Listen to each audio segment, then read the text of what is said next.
Ya están a muy, muy poco para poder concluir con un semestre más, compañeros. Y qué bueno, eso nos llena de mucha satisfacción como universidad rural, porque ustedes están logrando ese objetivo tan deseado. Ir cerrando cada uno de esos semestres que son fundamentales para poder completar, ¿verdad?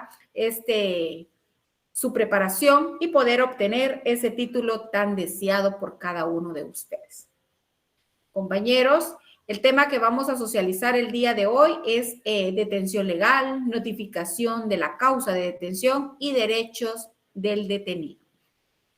Mi nombre es Sonia Castillo y es un verdadero privilegio poder compartir con cada uno de ustedes en este curso tan importante en su proceso de formación. Asimismo, también hacer referencia a la importancia que tienen estos temas para nosotros en el área de trabajo social. Conocer realmente qué procede, qué no procede, en qué momento se están viendo afectados los derechos de de estas personas que en su momento son parte de nuestro caso, y entonces poder apoyarles de alguna forma sustentando legalmente, ¿verdad? Qué es lo que se puede y se debe y lo que no es correcto que se realice con ellos. Muchas veces estas personas se ven afectadas y entonces para eso estamos muchos de nosotros, para poderles apoyar al momento en que nosotros somos parte de esos casos tan importantes. Antes de iniciar y presentar el objetivo de nuestra clase, quiero nuevamente reiterar esa felicitación para cada uno de ustedes, porque sé que desde antes de tiempo ustedes ya están pendientes de su clase. Eso dice mucho de ustedes, compañeros. Yo les motivo a que continúen de esa manera y no únicamente en este curso. Cuando los estudiantes manifiestan esta actitud es porque no es únicamente en un curso, sino que es en todos. Y eso es bueno para cada uno de ustedes como profesionales, compañeros. Eso les va a permitir abrirse muchas puertas en los diferentes espacios, porque se muestra el interés que ustedes tienen y eso es lo que nos hace ser profesionales exitosos. Ahora bien, voy a presentar cuál es el objetivo de nuestra clase, el cual es determinar cómo la legislación nacional defiende el derecho de una detención legal justa, así como una notificación que explique las causas de la detención, porque no se trata únicamente de que yo me lo llevo y cállese, no pregunte nada, ¿verdad? Hay que venir y explicar el por qué, hay que justificar, ¿verdad? El por qué, explicar cada una de esas causas al momento en que estas personas son detenidas. Cuando no se hace ese procedimiento es porque ya se está de alguna forma afectando los derechos de estas personas. Y entonces, para eso están los superhéroes, como les decía, ¿verdad? Esos trabajadores sociales que están pendientes para poder apoyar en su momento cuando es necesario. Vamos a hablar un poquito sobre seguridad ciudadana. Esto es parte de. Vamos a enfocarnos primero al derecho a la libertad personal.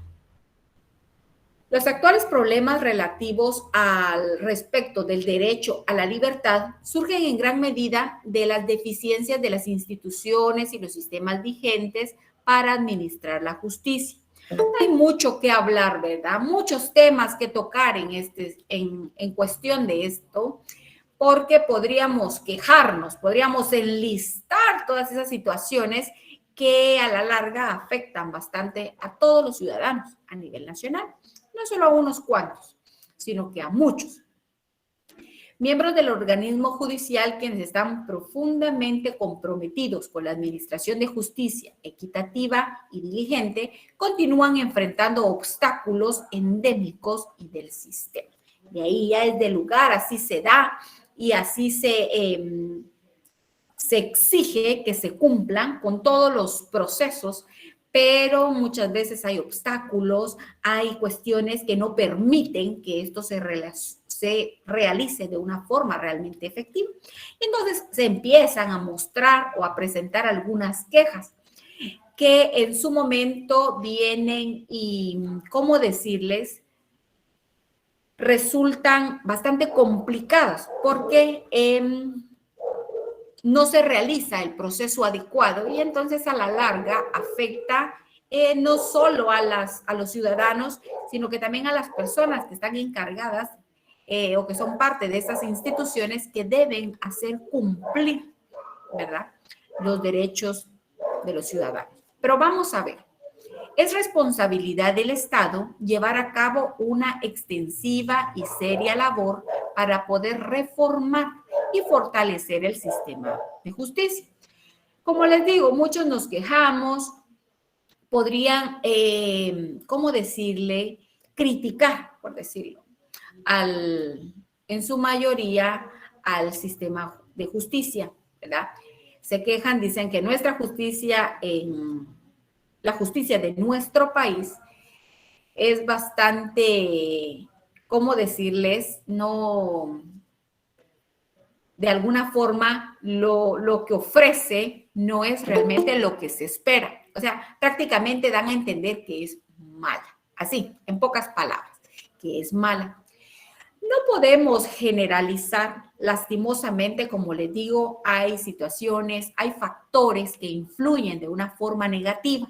Y entonces las personas que están a cargo de realizar los procesos de una forma transparente, a ellos se les presentan diferentes obstáculos y entonces ya no hacen, o sea, o ellos ya no continúan con ese proceso de forma transparente. Y entonces a eso se le suman muchos factores más y entonces el proceso no se desarrolla realmente como debe de ser. Y entonces viene y es importante hacer mención aquí que el Estado debe de alguna forma evaluar realmente cómo está su sistema de justicia, evaluarlo, hacer esas anotaciones respectivas, profundizar en ello para mejorar las condiciones. Porque sabemos que si el sistema de justicia funciona de una forma correcta, pues no son tantos los problemas que van a surgir. Pero si el sistema de justicia en nuestro país está mal, esto afecta muchos otros aspectos más. Sin embargo, la persistencia de profundos problemas con el sistema de justicia penal en general y con la protección del derecho a la libertad en particular, demuestran la necesidad de hacer esfuerzos redoblados para poder garantizar el cumplimiento de las normas nacionales, pero también de las internacionales en relación a la seguridad ciudadana y a la aplicación de justicia en sus diferentes momentos, desde la aprehensión hasta el juzgamiento del detenido. Esto de lo que vamos a hablar el día de hoy es en relación cuando ya surgen esos casos en los cuales, ¿verdad?, estas personas han sido detenidas, han sido afectadas por alguna situación que se da. Pero cuando hablamos, y quiero enfocarme precisamente a la seguridad ciudadana, sabemos que en nuestro país, así no podemos decir, mire, en el departamento donde yo vivo o en la región donde yo vivo, no pasa eso que usted dice, Alita. Porque vea, es importante conocer que a nivel nacional, ¿verdad?, cuando hablamos en relación a seguridad ciudadana, es un problema, y es un problema fuerte, un problema delicado, un problema así latente en nuestro país. No podemos salir a las calles tranquilos, ¿verdad?, porque sabemos que estamos en peligro, porque así es. Hay de mucha delincuencia, ¿verdad? Cuando hablamos, recuerdan que hablamos de los casos de femicidio, todo lo relacionado de violencia contra la mujer, de la misma forma. ¿Cuántas agresiones también podemos escuchar diariamente de lo que sucede? Entonces, cuando hablamos de seguridad ciudadana, digo, bueno, realmente no gozamos de esto como ciudadanos, y no lo digo únicamente como mujer, sino que también niños, jóvenes, hombres, adolescentes, ancianos, todos. La seguridad ciudadana, realmente esto no tiene, ¿cómo decirles?, o no es considerada tan importante, porque de lo contrario, pues no estuviéramos arriesgándonos, no estuviéramos en peligro cada día que andamos en la calle y nos exponemos, porque realmente es un problema fuerte. Pero ahora vamos a enfocarnos precisamente a lo que es cuando hablamos en cuestiones de aprehensión hasta el juzgamiento del detenido. Es importante conocer sobre ello. Primero nos vamos a enfocar a la legislación puramente interna. La Constitución Política de Guatemala incorpora una serie de medidas esenciales de naturaleza sustantiva y procesal para el derecho de la libertad. El artículo 6 especifica que ninguna persona puede ser detenida o encarcelada salvo por motivo justificado y en virtud de la orden de un juez competente emitida de conformidad con la ley. No se trata de que, mire, fíjese que él y se lo llevan y lo meten a la cárcel, no se trata únicamente de eso. Y si esto se diera, se está cayendo en un delito, ¿verdad? O sea, se está cometiendo un delito con estas personas. Entonces es importante conocer sobre él. La única excepción en el caso de un delito es en un delito flagrante, es decir, que los detenidos deben ser puestos a disposición de una autoridad judicial competente en el plazo de 6 horas. Es digno mencionar que el artículo 6 estipula que las violaciones de estas disposiciones darán lugar al enjuiciamiento de la parte responsable a instancia de oficio de los tribunales. Era lo que les decía. Si solo vienen y se lo llevan y lo encarcelan, entonces ya se está cometiendo un delito, perdón.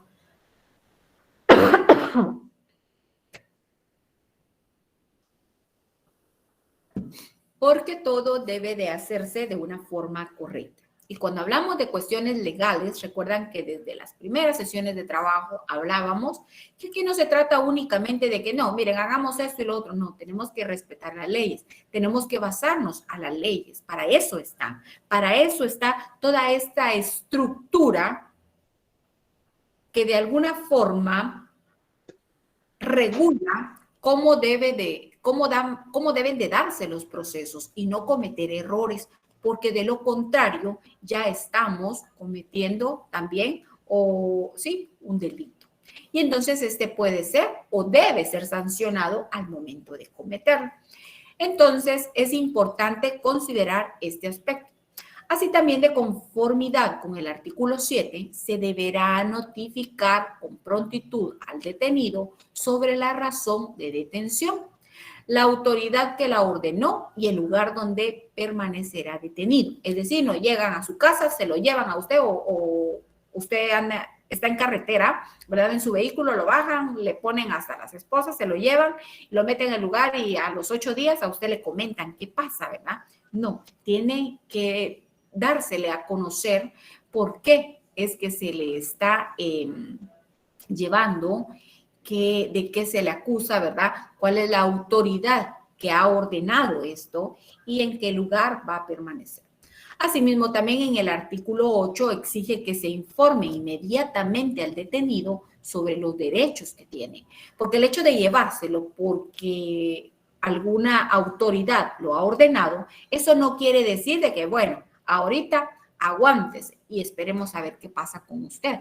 No, también tienen derechos. Y entonces es a ello a lo que hacemos el día de hoy. ¿Por qué? Porque es importante conocer sobre esto.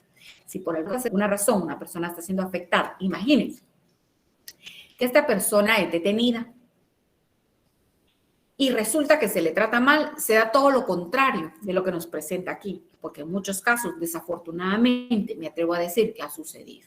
Las cosas no se han hecho bien, al contrario, ¿verdad? Se ha cometido un grave error con ellos. Y aparte de eso, después resulta que era inocente, imagínense. Entonces, es esto realmente importante de tocar. ¿Por qué? Para conocer sobre ello. Entonces, el artículo 8 exige que se le informe inmediatamente al detenido sobre los derechos, especialmente sobre el derecho de un abogado, el cual puede estar presente durante los procedimientos correspondientes. Tiene que tener a alguien que tenga conocimiento sobre ello, que le respalde, ¿verdad? Que le apoye, que esté con él ahí para apoyar. En el artículo 9 dispone una salvaguarda especialmente importante, que establece que solamente los jueces competentes están autorizados para interrogar a los detenidos y que esto debe ocurrir en el plazo de 24 horas. Es decir, no cualquier persona, no viene un agente de la Policía Nacional Civil y le dice, mire usted, dígame qué hizo esto, y ellos no, simplemente ellos hacen ver sobre la detención, les dicen sus derechos o les presentan sus derechos y asimismo ellos los trasladan a donde corresponda y entonces son los jueces competentes o estas autoridades las que en su momento vienen e interrogan a los detenidos. Esto hace mención que debe ocurrir en el plazo de 24 horas.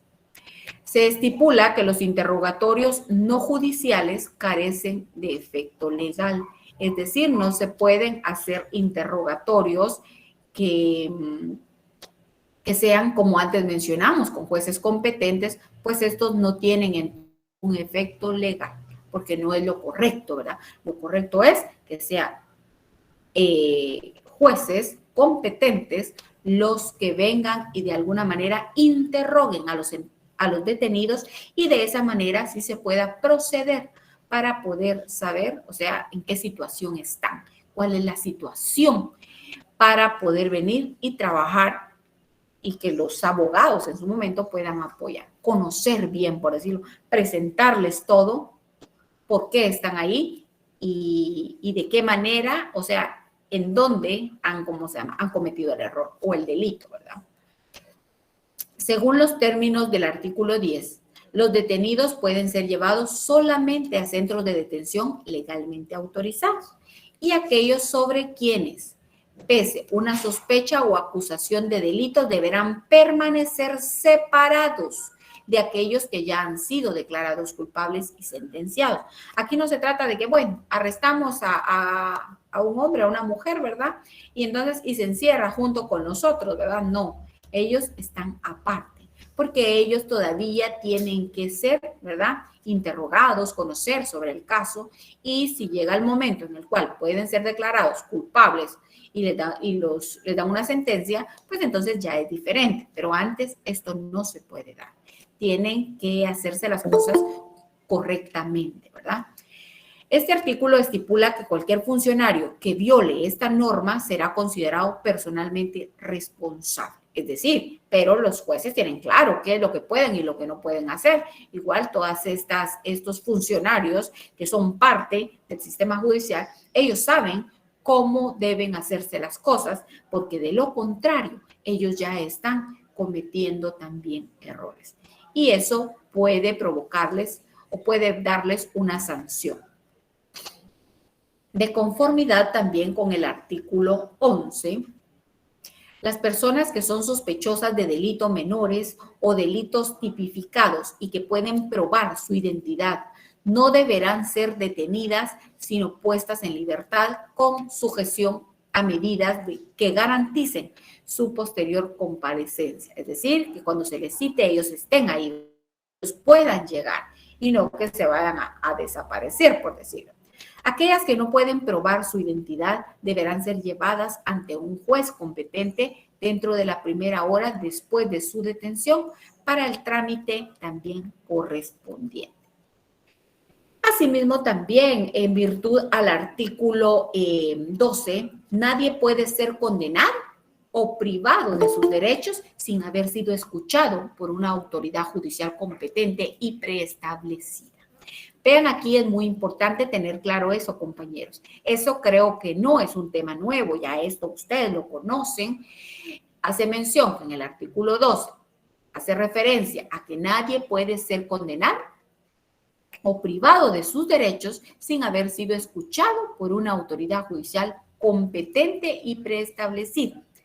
En el artículo 13 dispone que se pueden ordenar la detención de un acusado solamente en los casos en que hay información relativa a la perpetración de un delito y suficientes razones racionales para creer que la persona en cuestión lo cometió o participó en él. No porque a mí se me antoja o a mí se me ocurre, ¿verdad? No. Claramente la ley establece qué es o en qué momento se puede hacer. Disculpen. Así también el artículo 14 reconoce la presunción de inocencia hasta que se emita la sentencia final.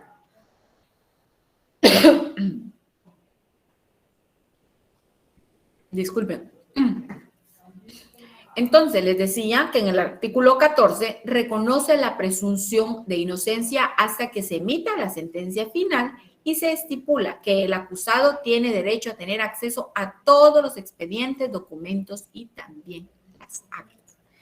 Es decir, entonces, que no pueden decir, sí, mire que él hizo esto. No, hasta que se emita esa sentencia final, ¿verdad? Que diga, mire, si es declarado culpable o si ha cometido el delito y por lo tanto es sentenciado a tal. Pero de lo contrario, no se puede. El Código Procesal Penal Oral, por su parte, amplía varias de las disposiciones precedentes y establece en el artículo 16 que los tribunales y así también demás autoridades que participan en el proceso penal deben cumplir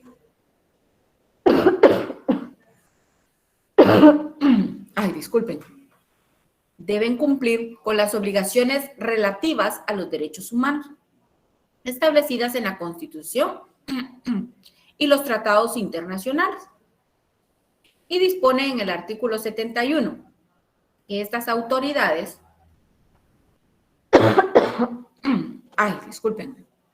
deben asegurarse de que los detenidos conozcan también sus derechos contemplados en la ley.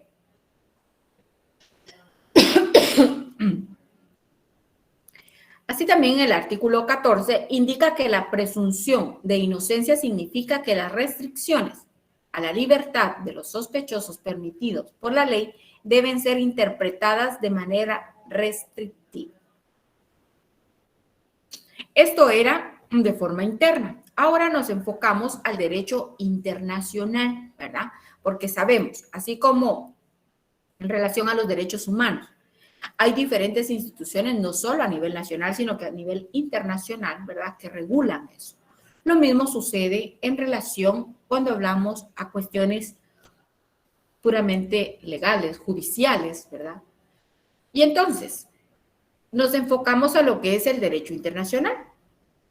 El derecho a la libertad es reconocido como fundamental en todos los principales instrumentos de los derechos humanos. La libertad es fundamental para todos, no solo en nuestra comunidad, en nuestro departamento, en nuestra región, no únicamente en nuestro país, sino que a nivel nacional.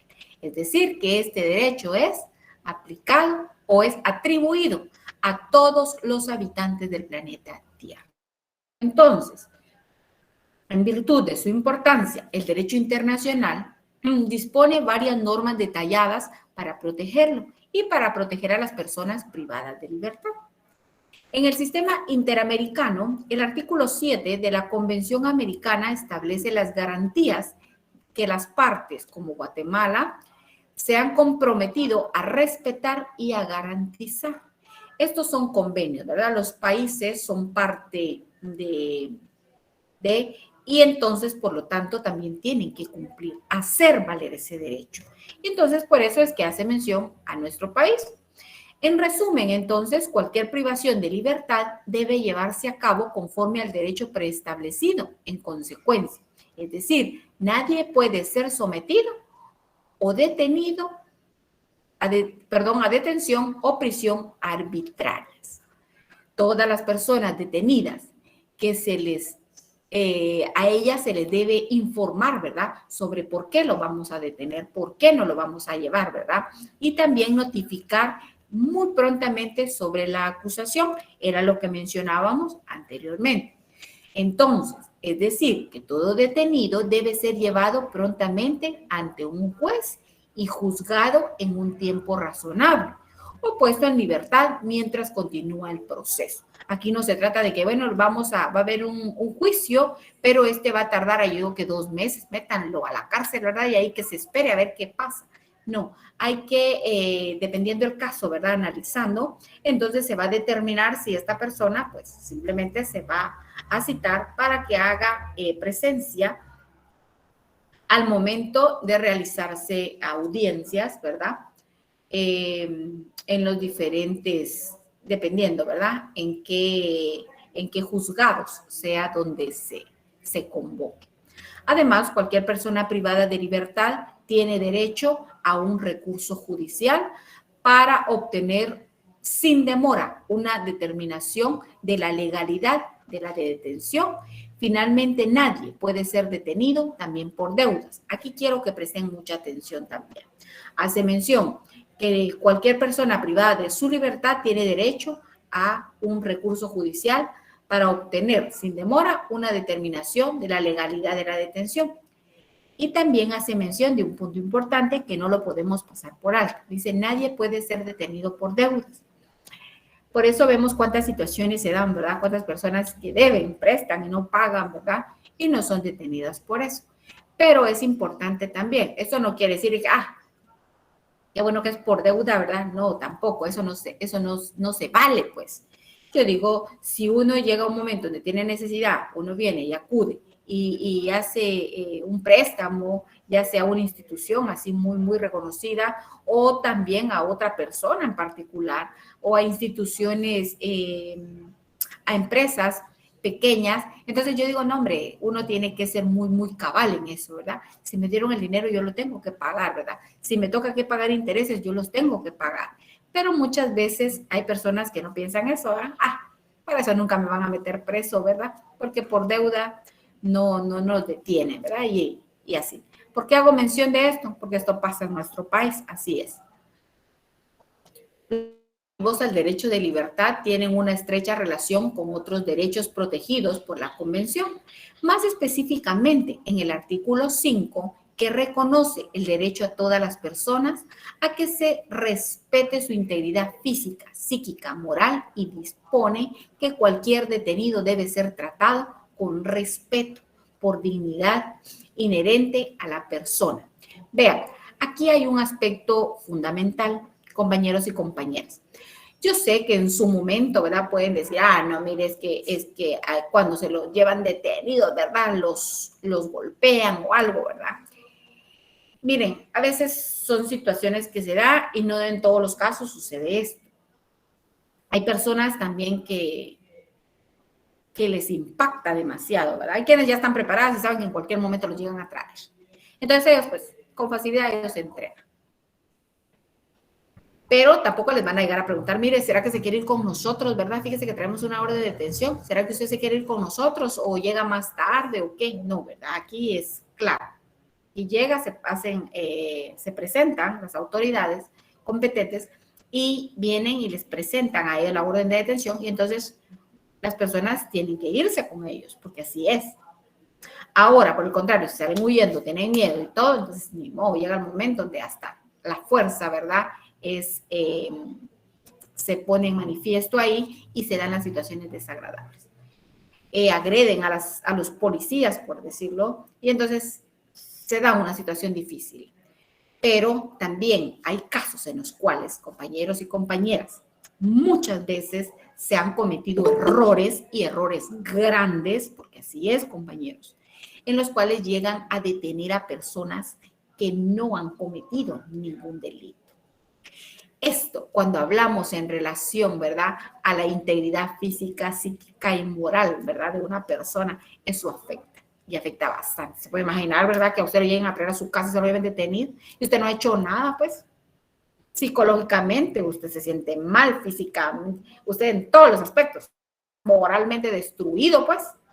Entonces, hay situaciones así. Entonces, a ello, cuando hablamos en relación al artículo 5, en relación a cuestiones de libertad a nivel internacional, ¿verdad? Considera estos aspectos, porque es importante la dignidad de las personas.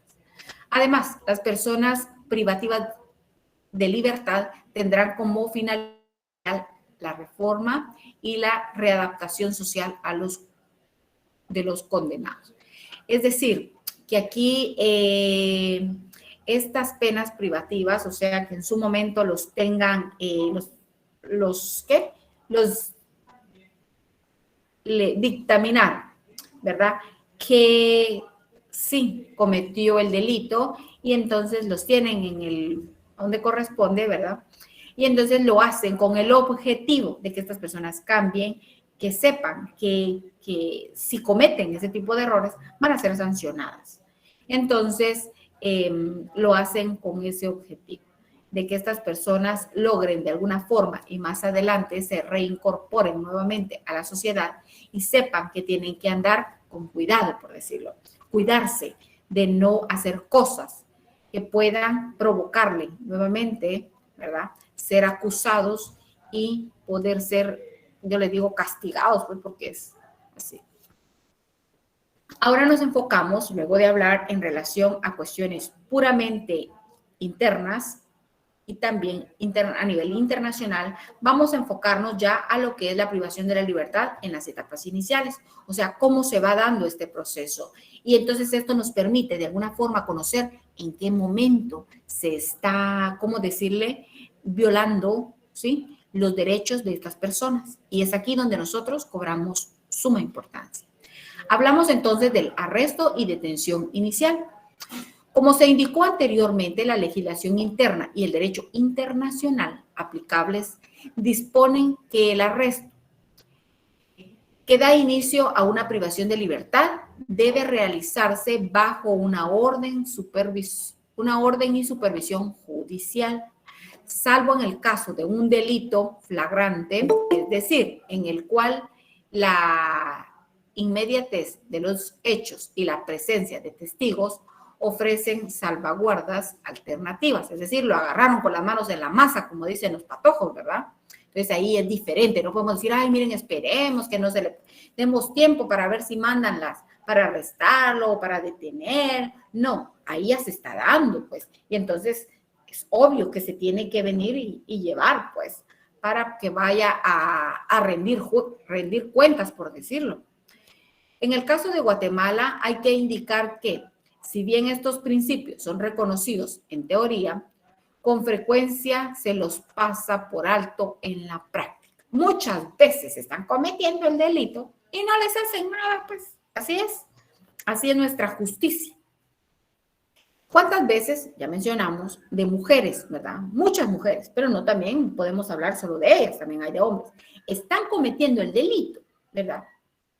Están agrediendo a la mujer física, psicológica, en todos los aspectos, y no se les sanciona.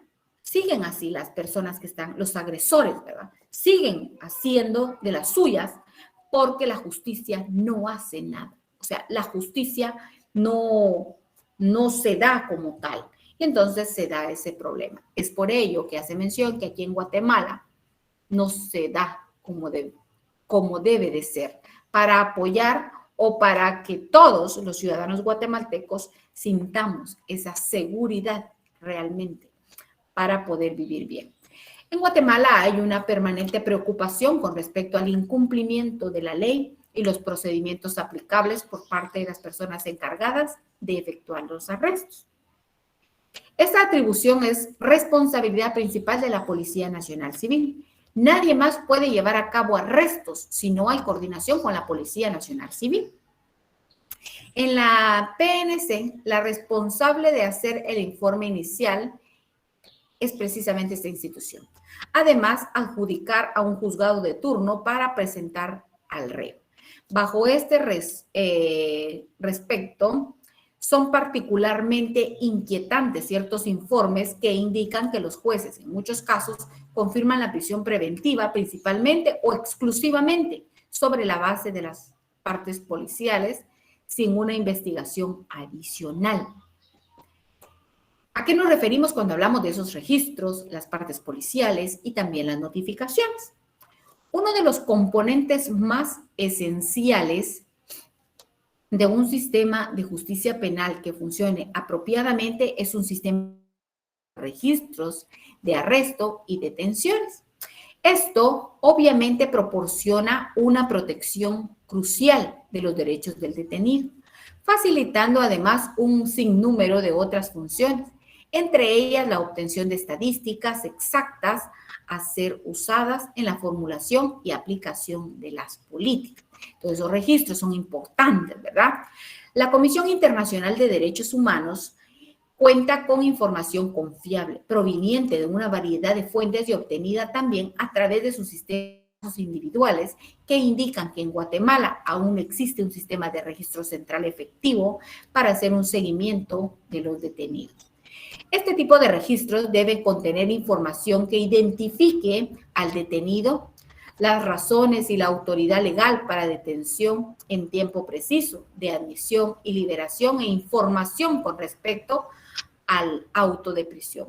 Un registro centralizado, exacto y rápidamente accesible es una salvaguarda mínima fundamental. Es importante tener el registro, tener ese control, ¿verdad? Que ellos tengan todo ahí para poder venir y saber si esta persona ya ha sido en otras ocasiones acusada o ha cometido delitos, ¿verdad? Y está pendiente o qué sé yo. Todo eso es importante. En una ocasión quiero comentarles, ¿verdad? Porque muchas personas se quejan cuando en redes sociales, por ejemplo, vemos que agarran a un joven o a un joven, podemos decir, a un hombre adulto que viene y roba el bolso a una mujer, por decirlo, o le roba el celular o qué sé yo. Entonces dice que lo agarra la policía, ¿verdad? Y se lo lleva. Ya, al poco tiempo ya está libre. Entonces, ¿qué pasa ahí? No se están dando las cosas como tal. Entonces decía alguien, ¿verdad? Miren, cuando le suceda esto a usted, lo decía en redes sociales, usted no diga que esa persona le robó tal cosa, diga que aparte que le robó, la agredió, la golpeó, la lastimó, qué sé yo. Y entonces ahí sí va a ser de alguna forma sancionada. ¿Por qué? Porque la está agrediendo, pues. Más si usted es mujer. No por discriminar a los hombres, ¿verdad? Más si usted es mujer, mire, me agredió, entonces, ya le fue mal, ¿verdad? Recuerden lo que hablamos anteriormente de todas esas leyes que protegen o nos protegen a nosotros como mujeres. Entonces, en ese caso, pero ¿qué pasa en otras situaciones en las cuales de que eso es en relación a cuando se da un asalto o algo así? Pero cuando hablamos en relación a todo esto de la información que es importante que se tenga, eso permite facilitar el trabajo también. Pero de nada sirve, ya lo han detenido como unas 8 veces y siguen lo mismo, ¿verdad? Entonces es importante dejar claro para que de alguna forma esto pueda en su momento sancionar, por decirlo, a estas personas que siguen cometiendo ese mismo o esos mismos delitos. Pero no, desafortunadamente, al no contar con registros claros, así que no se da realmente lo que se desea, entonces no se procede a hacer un trabajo con calidad. Una preocupación relacionada es la obstrucción también de la justicia a través de la alteración de partes policiales. Los informes indican que esta alteración es concomitante a muchos casos de arresto ilegal y que su propósito puede ser ocultar irregularidades, cambiar información relativa al tiempo y las circunstancias del arresto para que éste parezca cumplir con las disposiciones de la legislación interna, cambiar la naturaleza de los hechos aseverados e inclusive negar la detención. Es importante pensar en ello y en estos aspectos que son determinantes para poder venir y hacer realmente un buen trabajo. Así también la existencia de registros exactos de los arrestos es evidentemente esencial para la supervisión judicial y para la protección contra los abusos, inclusive contra las desapariciones. Era lo que yo les mencionaba anteriormente. Es importante considerar estos aspectos. Si se tiene un registro, miren, en cualquier institución, en cualquier trabajo que nosotros estemos, cuando tenemos registros, eso nos permite a nosotros hacer un mejor trabajo. De lo contrario, ¿verdad? Si no se tiene, por decirlo, detienen a una persona y esta persona no ha hecho nada y por equivocación, ¿verdad? Se le arresta.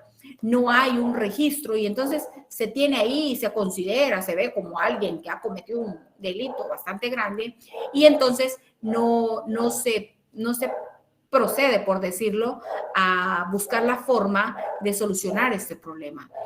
En un caso de una persona que no sea culpable, ¿verdad? Pero como no hay un registro, se considera que es realmente un problema para la sociedad. Y si lo pensamos del otro lado, donde aquellos que cometen de forma continua diferentes delitos, pero como tampoco hay registro, entonces se duda si realmente lo hizo o no lo hizo, ¿verdad? Si es culpable o no es culpable, y así. Y entonces se da una situación bien complicada, pero así es nuestro país.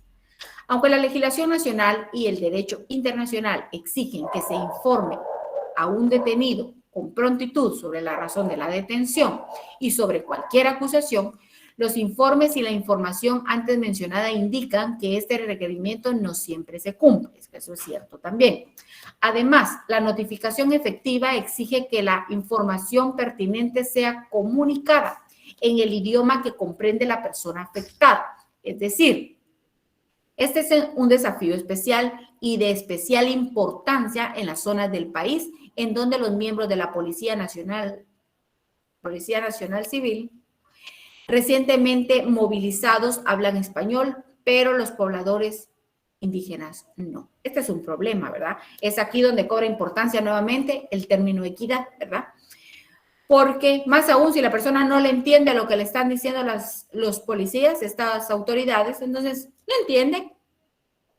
Y entonces es más complicado todavía, porque no saben por qué se los están llevando, se pueden resistir, ¿verdad? Y las autoridades se los pueden agredir, ¿verdad? Al momento de que ellos se quieran defender o algo. Entonces es un problema. ¿A qué nos referimos cuando hablamos de la pronta supervisión judicial también de la detención? La más importante protección de los derechos de un detenido es su pronta comparecencia ante la autoridad judicial encargada de supervisar la detención. La Constitución exige que cualquier persona detenida, sea puesta a disposición de una autoridad judicial en un plazo de 6 horas, ya lo mencionamos. Y el Código Procesal Penal Oral especifica en el artículo 259 que la prisión preventiva puede ordenarse solamente después de que la persona en cuestión haya sido escuchada.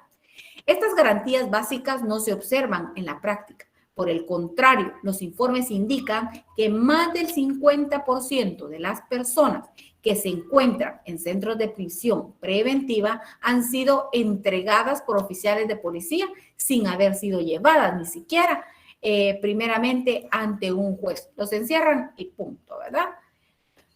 Luego hablamos del uso de la prisión preventiva. La prisión preventiva es una privación extrema del derecho a la libertad porque pone a la persona en cuestión bajo pleno control del Estado. No como castigo, sino sobre las bases de la presunción de que la persona se fugaría antes del juicio u obstruiría la investigación. En virtud del artículo 7 de la Convención Americana, una persona detenida conforme a la ley tendrá derecho a ser juzgada dentro de un plazo razonable o a ser puesta en libertad sin perjuicio de que continúe el proceso. Por lo tanto, la prisión preventiva puede ser coherente con la Convención solamente cuando es inicialmente justificada y mientras su duración no se vuelva irrazonable. Cuando la prisión preventiva se prolonga irrazonablemente, aumenta el riesgo de invertir la presunción de inocencia, como se han indicado.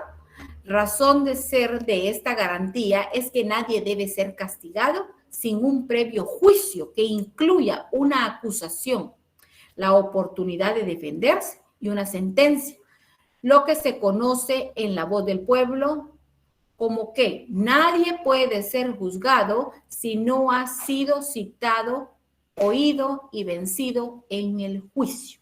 Eso lo escuchamos y de muchas personas. Además, aunque la Constitución y el Código Procesal Penal Oral en Guatemala prohíben expresamente el uso de la prisión preventiva para delitos menores o cuando ésta no es proporcional, al delito. Los informes indican que tales casos son comunes. Esto no es simplemente un problema con respecto a la prisión preventiva, sino también con respecto a la imposición también de penas. Además de contravenir también las leyes aplicables, la privación de la libertad personal como medida preventiva o como sanción por un delito menor, como por ejemplo la ebriedad en lugares públicos, usualmente coloca a las personas en cuestión en centros de detención con personas acusadas o ya sentenciadas por crímenes de violencia, era lo que mencionábamos, no pueden estar ahí. Las deficiencias del sistema de justicia penal guatemalteco son tales que hay personas bajo prisión preventiva que pueden ser retenidas por periodos que superan aquellos a los que habrían sido condenadas si se hubiesen dictado sentencia condenatoria. Estas demoras son un evidente incumplimiento de la Convención Americana, puesto que violan el principio de que se debe presumir la inocencia de un individuo hasta que se pruebe su culpabilidad y niegan la libertad sin el debido proceso de ley. La libertad. ¿Cuáles son las medidas no privativas de la libertad? Dada la presunción de inocencia reconocida en el artículo 8 de la Convención Americana, la prisión previa al juicio debe ser preventiva y no punitiva por naturaleza. Es decir, que otras normas internacionales aplicables, tales como el artículo 9 del Pacto Internacional de los Derechos Civiles y Políticos, del cual Guatemala es también signatario, disponen expresamente que se debe usar la prisión preventiva como medida excepcional. El conjunto de principios para la protección de todas las personas sometidas a cualquier forma de detención o prisión y las reglas mínimas de las Naciones Unidas para las medidas no privativas de libertad proporcionan una orientación adicional para aplicar la prisión preventiva solamente cuando las medidas no privativas de libertad no son suficientes. Dada la preocupación manifestada por la sociedad puramente guatemalteca, o sea, todos nosotros, con respecto al delito común y a la actual incapacidad de las autoridades de controlarlo, es necesario dar atención urgente al uso de medidas no privativas de libertad, como citaciones de comparecencia ante un tribunal, arrestos domiciliarios o fianzas. Uno de los objetivos de tales medidas es utilizar los recursos del Estado en proporción a la gravedad del interés social que sea de proteger. Resulta tanto desproporcionado como ineficaz aplicar la prisión preventiva en el caso de delitos menores que no representan una amenaza seria para la persona o bienes también materiales. El resultado entonces de la aplicación excesivamente amplia e inadecuada de la prisión preventiva, en especial en relación a los que no tienen recursos o representación legal, es que el sistema penitenciario está sobrecargado con casos que no justifican el uso de los recursos, disminuyendo su capacidad de responder a aquellos que sí lo justifican. Además, la Policía Nacional Civil dedica recursos desproporcionados al arresto, procedimientos y transferencias de detenidos a centros de detención en el caso de delitos menores, en perjuicio de su apremiante labor de investigación de delitos graves. Compañeros, compañeras, muchas gracias por su atención. Perdonen que me tomé unos minutos más, pero es porque nuestra información es mucha, el contenido es demasiado, pero es importante conocer un poquito sobre cada uno de estos temas porque en su momento nos van a ser de mucha utilidad. Les deseo un feliz descanso y nos vemos en nuestra próxima y última sesión de trabajo. Es un gusto poder saludarles.